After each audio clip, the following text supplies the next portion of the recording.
This is our weekly 0206. It's time for another comic book artist spotlight video. This will be episode number 13, and we're going to focus on Amanda Conner tonight. I'm going to show you a picture of her and a picture of her signature real quick. If you guys can see that.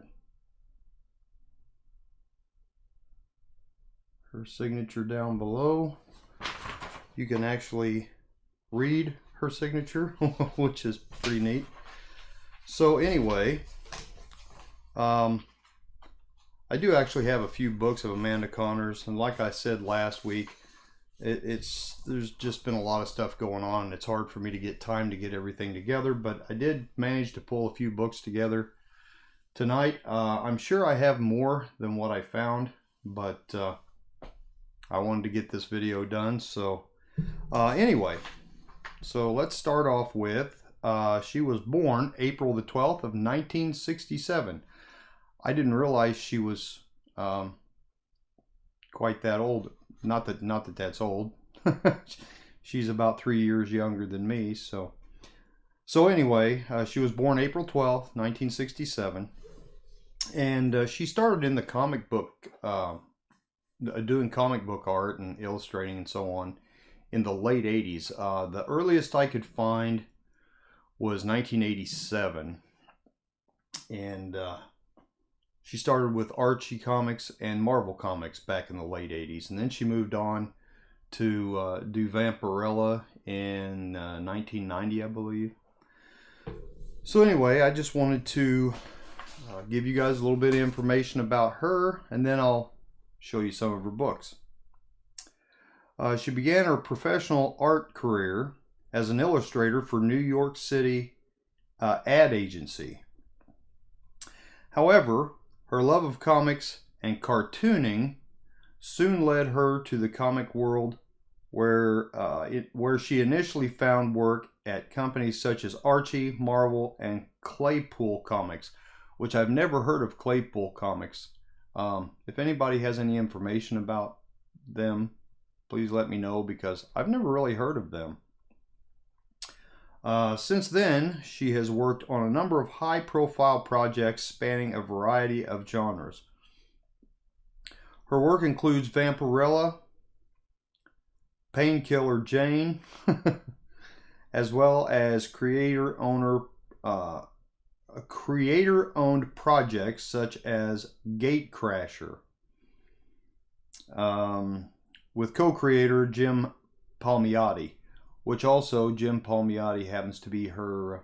I don't know if they're married or if they're just, he is her fiance or what, but they also formed their own company, and I'll get into that in a minute. So anyway, oh, and that was also with Mark Waid.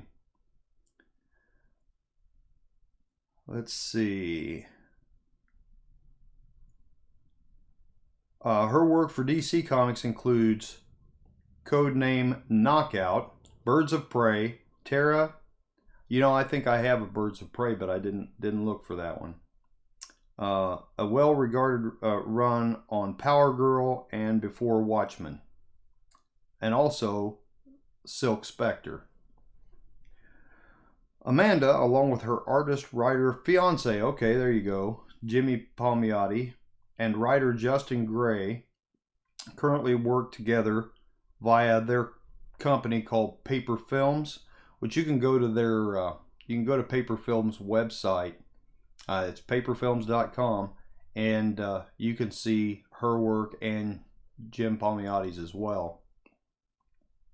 That is a multimedia entertainment studio engaged in screenwriting, art production, and development. So that's some of the stuff that she's into. Let's see if I've got any other information pertinent to this. Let's see.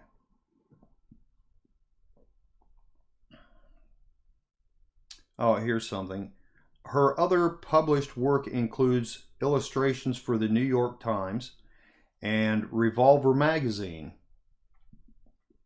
advertising work for products such as Arm & Hammer, Play School, design work for ABC's Nightline, and commercials for A&E Biography magazine. So that's kind of some interesting stuff. So I didn't, you know, I did, I was able to find a little more information on her than I was able to on Ginny Frizen, but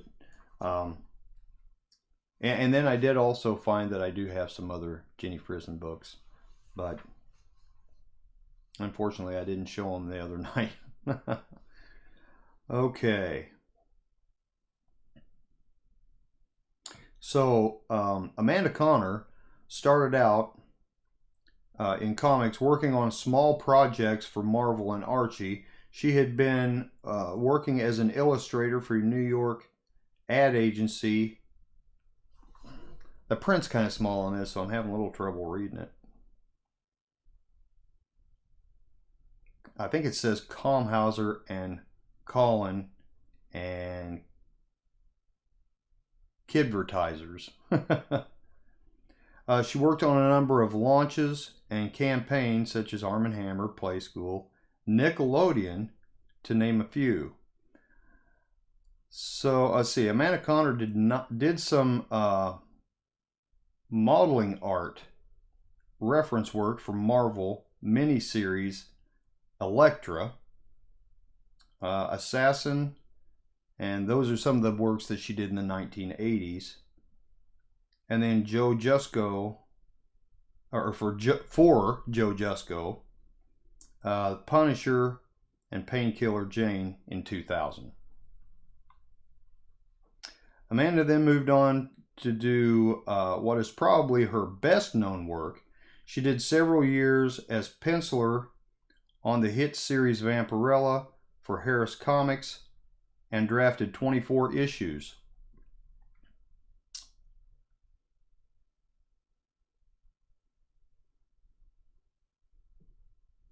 While illustrating Vampirella, Amanda worked with the top writers in the field: Grant Morrison, Mark Miller, and Warren Ellis.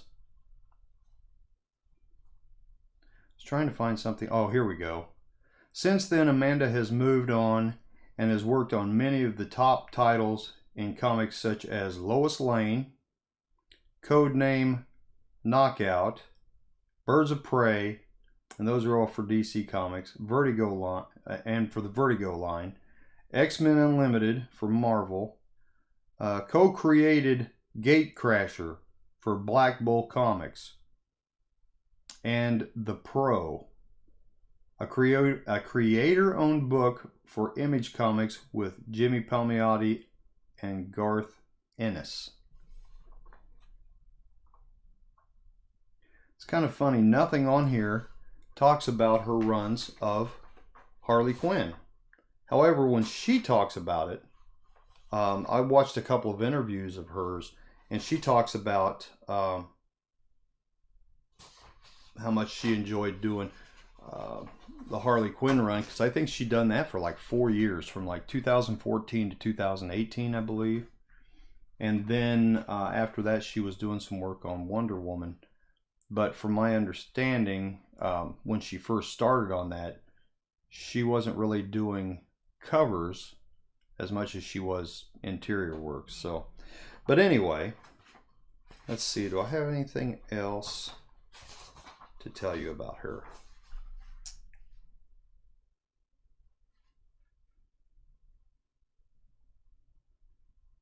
Okay, so if you want to find out more about Amanda Conner and what she's doing right now, or Jimmy Palmiotti, go to paperfilms.com and you can find out what she's into now.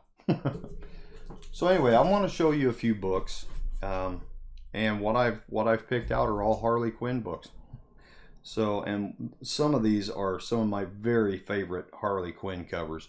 This is Harley Quinn number 21. The homage to The Shining cover. I have a couple of copies of that one because I just think that's an awesome cover. Here is Harley Quinn Rebirth. This is actually a Batman Day book. This was a free book.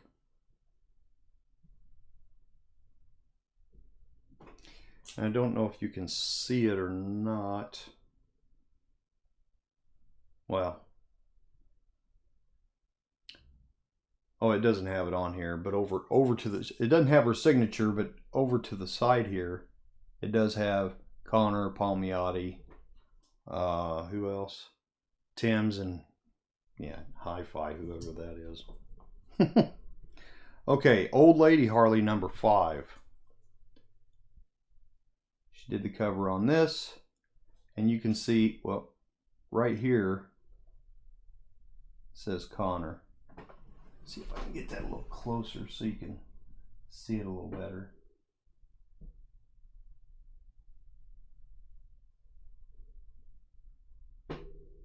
There we go.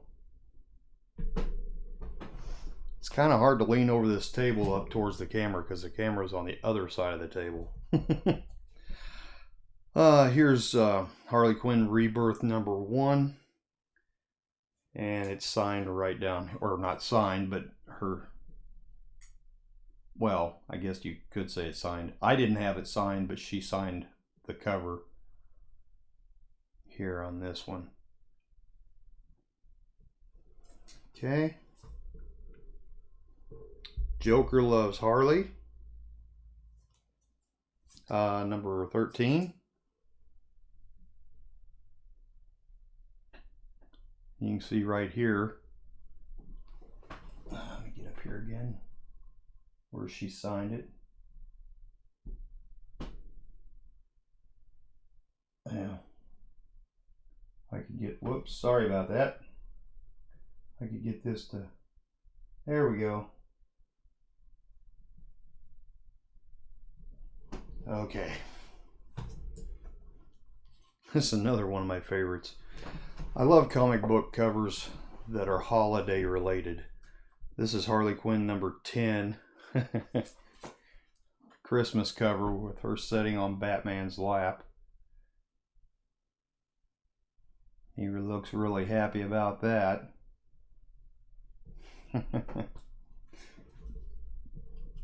This is Harley Quinn number 29. This is a really neat, I just picked this cover up in the last week or so.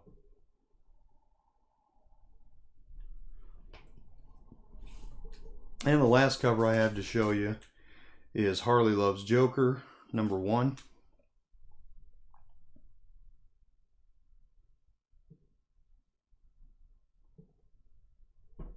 Very cool cover. I like the way she has a cartoony kind of aspect to her drawing. Yeah, and her signature's on this one too. It's kind of hard to see. That's right. Yeah. Yeah, I don't think you're gonna. It's in the orange, and it's really small, right below my finger here.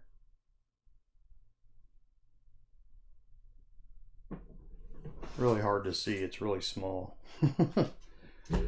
Okay, anyway, that is it for Amanda Connor. If you have any input you would like to leave, please leave it in the comments below.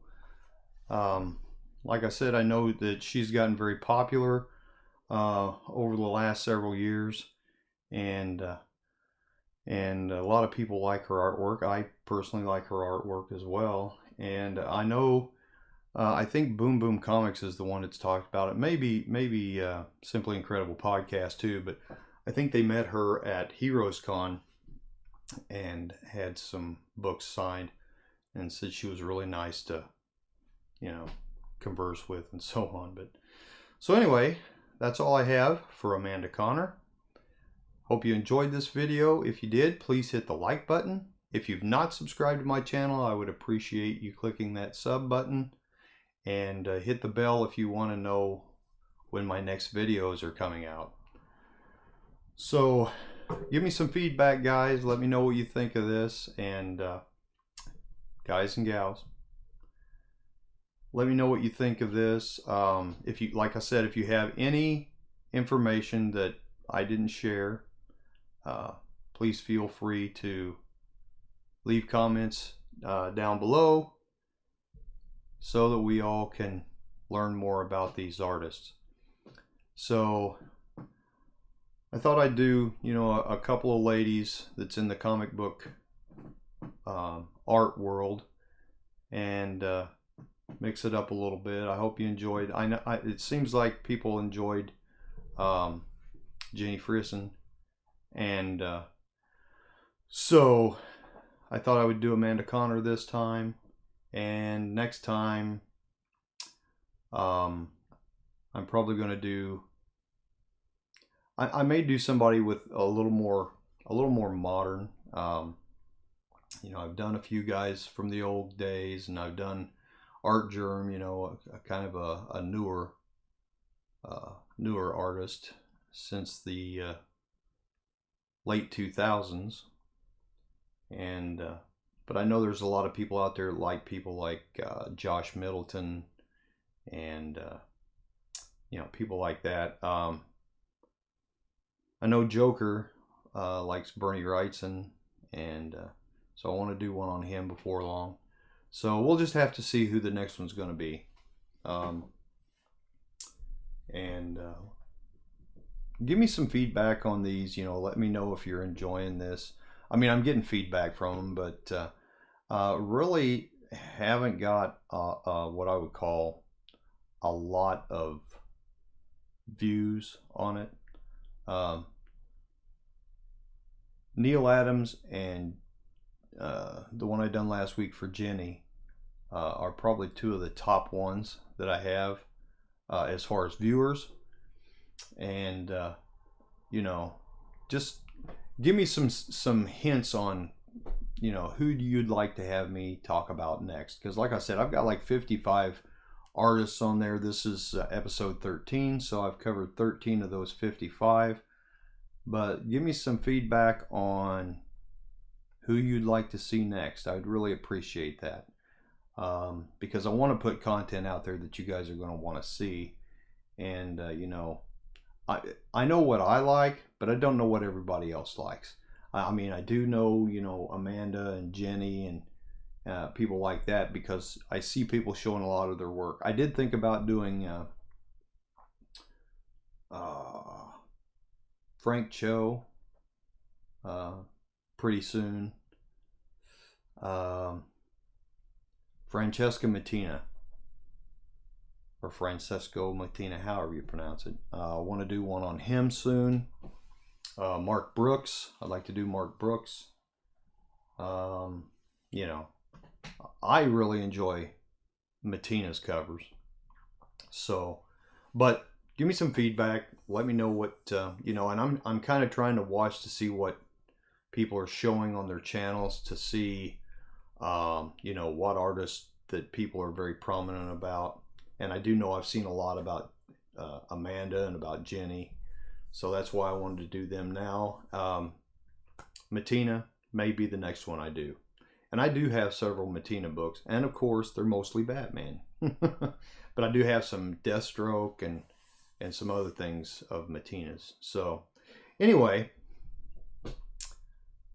we'll cut this video off, and I just like to say I appreciate you taking the time to watch my videos and to leave comments and so on. And I really enjoy doing these for you guys. You know, I put out a couple, well, no, it was last weekend. I put out another comic book community want list. So that video is up. If you have anything to add to that, please add to it. Or share any information you'd like to share. You know, I was doing that one once a week, then I cut it back to once a month, and you know,